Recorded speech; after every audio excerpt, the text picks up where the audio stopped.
Welcome back.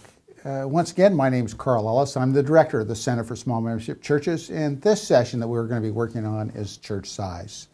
And the reason why we look at that is because church size really does matter in how a pastor and a congregation works together. Now today, as we work on this, we're going to be working with three different sized churches. The first is your small membership church.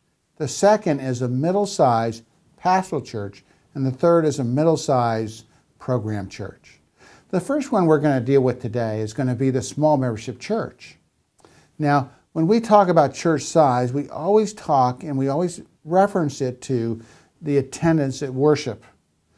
Just because you may have 400 members, what we're going to look at is we're not going to look at how many members are on your rolls. We're going to look at what your average worship attendance is each Sunday. So when we look at the small membership church, we're looking at around 75 or less. And that could fluctuate. It really depends on how your church works. But there's some characteristics that we want to share with you as we talk about this. One of those characteristics is that many of the decisions that a small membership church works with are going to be made before church, after church, at the post office, in the kitchen, wherever it might be. They don't necessarily get made at the board meeting, or they may be made before or after the board meeting. The second thing is that in most small membership churches, there is a matriarch, patriarch. Just like in a family, there's usually a father, mother, grandma, grandpa that seems to be that kind of head of the family. In small membership churches, there is one person, maybe two people, who the church leans on, who helps them to make decisions. If that person says they're not interested in the decision probably won't get made. For that reason, the pastor who survives and does well in a small membership church usually works with the matriarch, patriarch. And they have the matriarch and consult with them on a regular basis. New members in a small membership church come to a small membership church because they're adopted into the family. I mean, they feel like this is their family. And people that are in small membership churches would never want to be in a large church or even a middle-sized church. They like that family, that sense of family. A pastor can make changes in a small membership church. But let me tell you, you make a change on your own, a lot of times those changes will be turned around the day you go to your next church. So if you decide to make change in a small membership church, usually it's best to be done when you consult with the matriarch, patriarch, and when they're membership-led. Lasting change happens only when the two work. Now, I want to suggest that when we think about what the pastoral leadership is about, or how you lead, you might think about playing a game of football. Okay? When you're playing a game of football and you have a group of friends, you just go out and we have what we call the pickup game.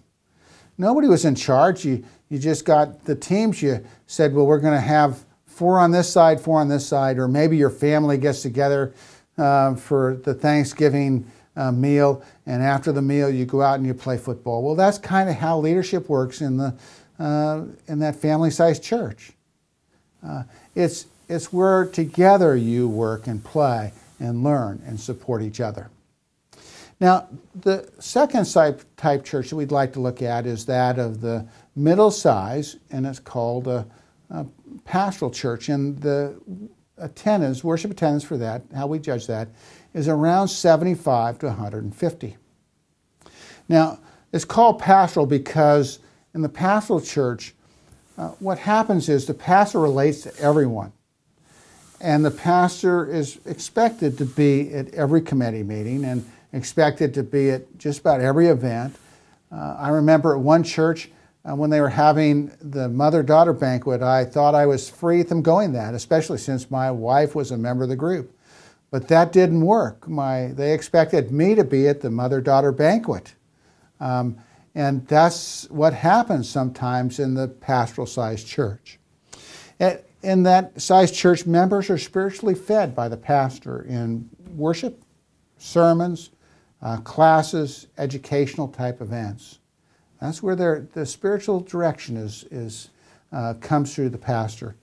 And if a member has a problem, And in the pastoral church, the pastor, although he may be working on Sunday's sermon, is going to stop working on the sermon and go to the hospital and is going to go take care of that event.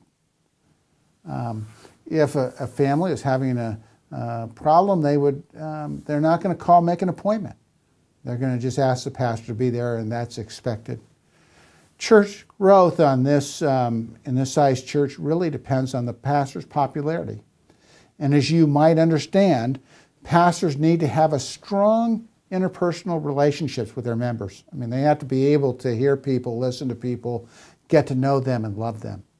Now, as you might know as well, and as you've thought about all this, you might realize that in the pastoral sized church, this can burn a pastor out.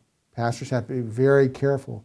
And members need to think about, and the PPR committee need to think about how they help the pastor to get their day off, how they help the pastor take vacation, and sometimes how they even find some supply help when the pastor's on vacation so he doesn't have to, or she doesn't have to come back and take vacation. It's one of the most rewarding places that you can serve, but it could also be the most time-consuming and the one that will wear you out. Now, when we think about leadership in this realm, and we think about this, you might think about a player coach. Now, that doesn't happen very often anymore, but I remember an example of where there was a player coach on a basketball team. Not only did the coach coach the team, but he also would come in and play. And that's kind of the way it works in that pastoral-sized church. We expect that pastor not just to be our coach, our leader, but we expect that pastor to be part of our activities. So that gives you a little sense of the pastoral-sized church. Now we want to move to the program-sized church. In the program-sized church, there's approximately 150 to 350 members in worship. There are several staff members, and this isn't just your secretary and your pastor, or maybe a part-time person and secretary pastor. This is where you have a full-time secretary, you have, say, a full-time youth director, you have a number of people that are helping. Lay leadership at this level is extremely crucial, extremely crucial. Pastor helps to find common goals and helps to create the vision. And the clergy is central in this church. Recruiting, planning, training, evaluating, and coordinating is crucial for the church to continue to grow.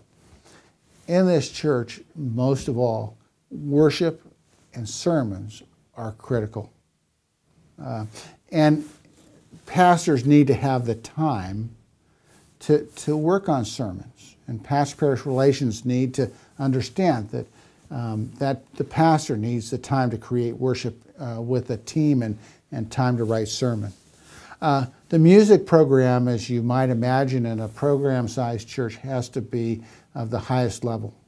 Not only do you need a choir, but bell choir, probably children's choir, could be bell choir, could be an ensemble. Music is what helps people to come and helps to energize the church. Ministers sometimes believe it's our sermons that bring people to church. In the program-sized church, it may be partly our sermons. We need to remember how essential music is at this level. Members may help with visitation in this size church because the pastor has responsibility and because the pastor is leading the team. What happens is that pastors may begin helping at nursing homes. They may even be doing some hospital calls, and that becomes essential. Now, if you were to think about this in a coaching level, now what you have is not a family pickup game or, as we mentioned in the last tape, the player coach, but we have somebody who becomes the head coach. It becomes a person who inspires and helps with vision, and it's the person who then helps the staff and the people that are the heads of committees to lead and to become that team. So this gives you an overview of our different churches and the church sizes, and I hope this will inform you as you think about how you begin your time together and how you decide to lead in the days ahead. Thank you so much, and have a blessed day.